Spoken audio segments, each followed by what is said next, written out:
હવે ત્યાર પછીનું આસન આપણે કરીશું મરકટ આસન, જે આસન કરવાથી કમર દર્દ, પીઠ દર્દ અને સાયટિકાની સમસ્યા દૂર થશે. તમારા બંને પગ ઘૂંટણની વાળો, બંને હાથ ખભાની આસપાસ રાખો. ઘૂંટણની વાળીને ડાબી તરફ જમીને ડાળો. ઘૂંટણ પર ઘૂંટણ, પગને એડી પર એડી મૂકજો. માથું વિરુદ્ધ દિશામાં કરો. હવે હોલ્ડ કરો થોડી વાર માટે.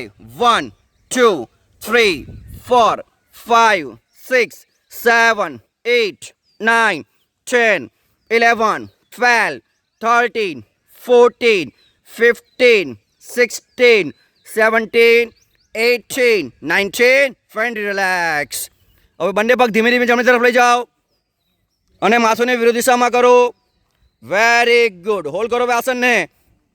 1 2 3 4 5 6 7 8 9 10 11 12 13 14 15 16 17 18 19 20. રિલેક્સ.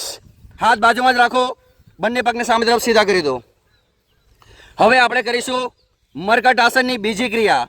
તમારા ડાબા પગને ઉપર કરો શ્વાસ ભરીને. શ્વાસ છોડીને જમણા હાથની હથેળી તરફ મૂકો અને માથુંને વિરુદ્ધ દિશામાં કરો. Very good. હોલ્ડ કરો આસનને. 1 2 3 4 5 6 7 8 9 10 11 12 13 14 15 16 17 18 19 20. રિલેક્સ.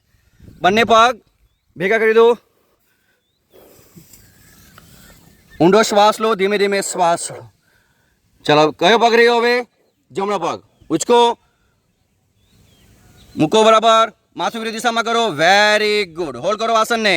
1 2 3 4 5 6 7 8 9 10 11 12 13 14 15 16 17 18 19 20. રિલેક્સ.